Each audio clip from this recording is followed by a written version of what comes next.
Hey, welcome back to the Laker family, where the Lakers suffered a third straight loss in the bubble, and there was a lot of positives within this loss, but still some negatives, and we're going to get right into that. The Pacers, especially with T.J. Warren, have been a pleasant surprise in the bubble, especially T.J. Warren. The guy is playing out of his mind. And I wanted to see how our team would fare against him. Will we be able to cool him off? Is this just a little blip in the bubble that he's doing this? Because we all know T.J. Warren can play, but he has never played like this. You would have thought it was the second coming of Michael Jordan or somebody the way he's playing.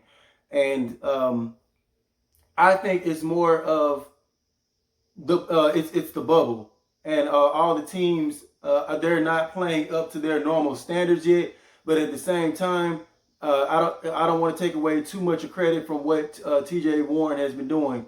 You can't be a scrub and put up the numbers that he's putting up. So he's taking advantage, and kudos to him. And he killed us tonight. He literally killed us tonight. He had dang near 40 points. He hit some dagger shots at the end. It was like a runner, and then a three-point shot to just go ahead and seal the win. We absolutely had nobody to stop him or to guard him, and so that was one big negative from today. Now I want to get into some of the positives first. Tucker, our rookie Tucker, I believe that he should start one of these games just to see what he can do, because the minutes that he's been getting, he's been producing. He had 10 points tonight, but he only played 16 minutes. And get this, he was a +8 in the plus minus category. And to me, he gives us another option, another ball handler, playmaker to play alongside LeBron. That way LeBron doesn't have to expend so much energy. I would like for Frank Vogel to give that guy a chance in the starting lineup. What do you have to lose at this point? I would give him the nod just right now over Caruso, because I think Caruso works better with the second unit, and we just need to experiment with that. And you might catch lightning in a bottle with that if everything goes well with that. So I would like for him to experiment with that a little bit more. The three-point shooting was a little bit better. It was above 30%. That was way better than what we were experiencing. That 33% is still not good. It's still not great, but you'll take it as long as your team is locking down defensively. You don't have to shoot a crazy high clip or a great percentage of threes if your team is locking down defensively.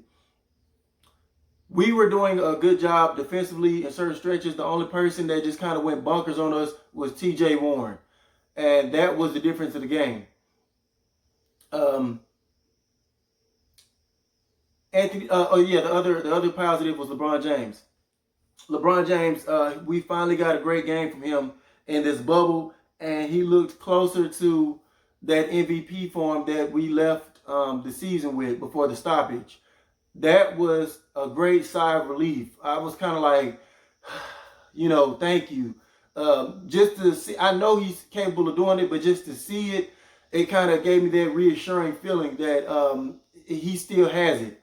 So that was great to see. And hopefully that continues moving forward and continues to get even better going forward into the playoffs.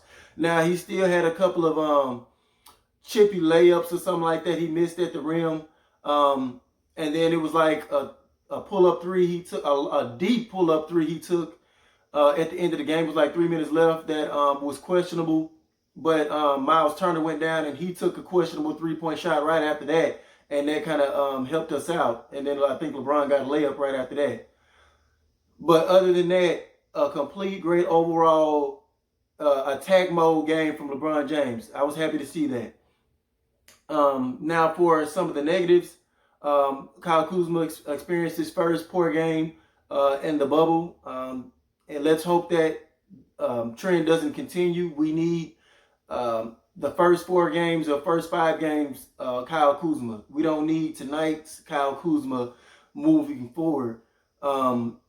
He shot what, 3-14, something like that from the field. Anthony Davis shot bad from the field too, like 3-14. That was the other negative. I feel like Anthony Davis is getting frustrated. He's getting that James Harden treatment now, that double team. And y'all remember when James Harden was first starting to get double teamed, how frustrated he became. Until they got Westbrook and they traded out the big man and they got the floor spaced up. He's willing to just get a ball up because why?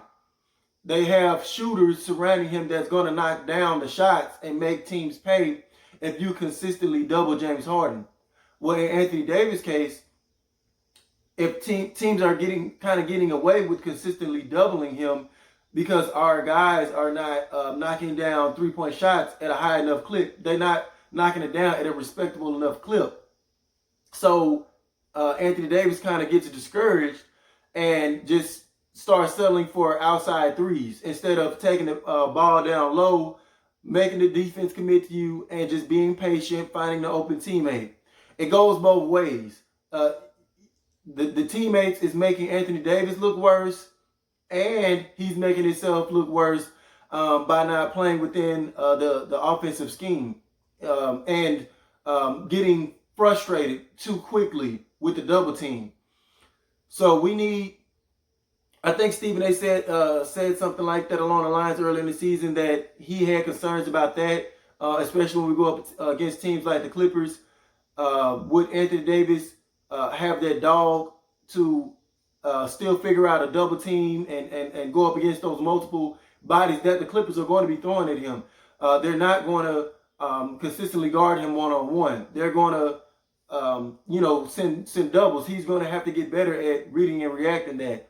And that's been the theme of my videos during this whole bubble, is how well Anthony Davis responds to double teams. And so far, he hasn't responded well. Whenever they left him one-on-one with somebody, it was barbecue chicken. Y'all saw what he did to Rudy Gobert. And even the first game against the Clippers, they leave him one-on-one, it's barbecue chicken. With that being said, he's not freight train Shaq Diesel type of player that can plow through double teams. Even though he's strong, he's still more finesse. So that's why he still has to think a little bit more than a person like Shaq had to do per se. Shaq had more weight to throw around, and he was not going to play around with no small ball. Shaq was going to knock you out off your hind and move you out the way. Anthony Davis has to be more on the side of thinking the game more highly, more strategically. So we need to see improvement there. The game, to me, I felt the offense ran a little bit more fluid without Danny Green there. And I hate to say it, it looked more fluid without Danny Green in there. We scored 111 points. And I don't know if that was more so because how good Tucker looked. And we had another positive sighting from Quinn Cook. That is a great, great sign. I hope it's not just a blip game for Quinn Cook, because if he plays like this, that is the shooting that we need. That is the shooting that we need. The guy, what he had, 21 points, 5 and 9 for 3. I think he had a couple shots at the end. I think he missed like a 1 or 2 3-point shot attempts at the end that would have helped us either tie the game or gain a lead, and he didn't come through on those. And Anthony Davis had like 2 cracks at a 3-point shot, and it was like a lid was on the basket. There weren't ugly shots because the ball looked like it just rimmed in and came out. So it wasn't horrible attempts by Anthony Davis on those. It just wasn't his night from 3-point range, as well as being frustrated. So those were the positives and some of the negatives from the night. So more positives to me came out of this game that gave me reassurance moving forward. The wins and losses, yeah, we know they're kind of meaningless at this point. Even though you still would like to see your team get a dub, they're still meaningless. You're looking more towards team chemistry, working out the kinks, getting your legs up under you even more. Like in Anthony Davis' case, figuring out double teams, guys not learning how to knock down these open shots, these open threes. It was like Dudley had 2 or 3 open threes that LeBron dished to him, and they just run. Instead of taking a three, he puts his head down and tries to dribble and make a play. You're not even a playmaker, Dudley. You got to do what you're paid to do. Just take the shot and live with the results. You're hurting LeBron's drives to the goal with people collapsing on him, and you're hurting Anthony Davis with double teams when you just don't take the shot. So I think we have the Nuggets next, and just like T.J. Warren has been a pleasant surprise in the bubble, Michael Porter Jr. has been a pleasant surprise as well. Man, I was so mad that guy didn't follow us in that draft. I was just on the couch, just, you know, I had both fingers crossed. I was like, please let this guy fall. Please let him fall. Because he was steady slipping down the draft. And sure enough, the Nuggets went on ahead and picked him up a few spots before we drafted. And so we kind of got a little bit unlucky there. But it's great to see him doing well. Hopefully we can bounce back and show a better defensive effort against elite scorers. And don't let this happen again, like what T.J. Warren just did to us. But with that being said, I think I hit the bulk of everything. Thank y'all for watching as always. And please share, like, and subscribe. That way you won't miss out on this great Laker content. And see y'all next time. Peace.